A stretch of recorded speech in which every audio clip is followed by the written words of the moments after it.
Welcome sa Clarvans Channel mga katiktik. Isi-share ko lang ang pagdikit ng RFID sa ating mga CRF. So ganito yun mga katiktik. Nakatupiin mo muna dyan sa gitna. Meron namang dotted lines yan. At itong nasa taas mga katiktik, yan, meron din siyang tupi dito. Makikita nyo may lines. Kasi itong isang clear na mga katiktik cover, kailangan to itakip doon sa may QR code. Kaya dapat ganyan mga katiktik ang pagtanggal nyo. Dahan-dahanin nyo lang mga katiktik pag-remove para hindi siya mapunit yung black na yan mga katiktik, kasi didikit yan mga katiktik, mapupunit po yan. Very sensitive po kasi yan mga katiktik, bawal siya matuklap-tuklap. So yun, pag natupi na ng kalahati yan, may lines kasi yan mga katiktik, saka naman natin siya ngayon ilapat doon sa kabila mga katiktik para ma-coveran. Ang purpose niyan mga katiktik is cover po talaga yan doon sa isa para hindi siya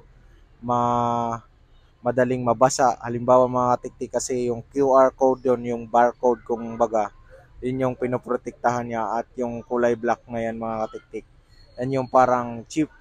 So yung RFID pala mga katiktik, yun yung radio frequency indication system. So sa iba, identification na rin, identification system, dahil napapaloob yan ang information ng iyong motor, yung mga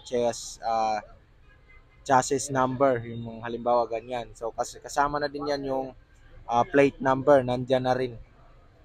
So pagkatapos ng mga tiktik, hilain lang natin to ulit yung isa para malapat na siya ng buo. Ayan, dahan-dahan lang mga tiktik, at make sure na walang bubbles mga tiktik para maganda yung pagkadikit niya. So dahan-dahan mo lang siyang idikit. Yan, slide mo lang sa kamay nyo. So napapansin nyo mga tiktik, yung sa akin, inuna ko sa gitna para maganda yung dikit. Yan, para di mahirap. So yun, ito mga katiktik ay ready na nating idikit sa mukha ng ating CRF. Yan, ito sa headlight. Yan. So kailangan natin i-center yan mga katiktik sa lower part na portion. So kailangan nyo punasan para malinis. Yung tipong pwede na dilaan. Yan, malinis na. So yun, natanggal na yung dumi. So syempre, kailangan muna natin isukat, kaya baka lumagpas doon. Tatansyahin muna natin mga katiktik dito sa baba na portion ng ating headlight. So dahil nga CRF ito, kaya dito siya na portion mga katiktik sa baba. Yan. So hindi ko pa tinanggal, tinatansya ko lang kung dyan na ba talaga. Yan, ang haba niya. So dyan na portion siya mga katiktik, siya magkasya. Kasi pag sobrang baba, lalagpas naman sa ating headlight. So hindi na siya didikit.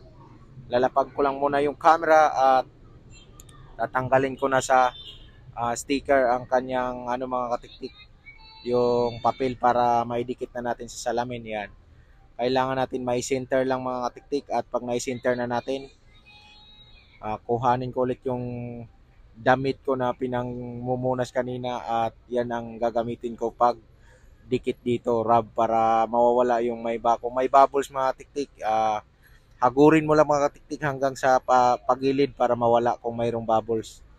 So yun mga katiktik, na ikabit na natin ang ating RFID sticker. So yun, ganyan lang pa kadali mga katiktik magkabit ng RFID sticker sa iyong CRF mga katiktik.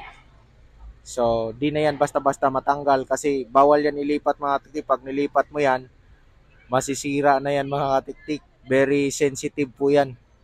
Kaya dapat nakaganyan lang, fix na yan. At yun mga katiktik, sinisigurado ko talaga na walang bubble siya. Kaya sinipat-sipat ko siya mga katiktik, sinilip-silip kong maigi, at nidiin ko para masigurado lang mga katiktik na maganda yung pagkadikit niya at wala siyang bubbles. So make sure lang din na ganyan mga katiktik para matibay. At kahit mabasa, hindi siya basta-basta masisira mga katiktik, kasi may cover po siya. Sinisilip ko talaga mga katiktik, baka may bubbles pa, sayang. Kasi pag may bubbles at makapasok doon yung tubig mga katiktik, mawawala na po siya sa dikit. Iwan ko lang kung tatagal, dahil mainit po yung headlight natin kapag na ilaw yung mga katiktik, na ilaw yung light sa loob yung valve. Kaya titingnan lang natin kung magtatagal yung dikit niya.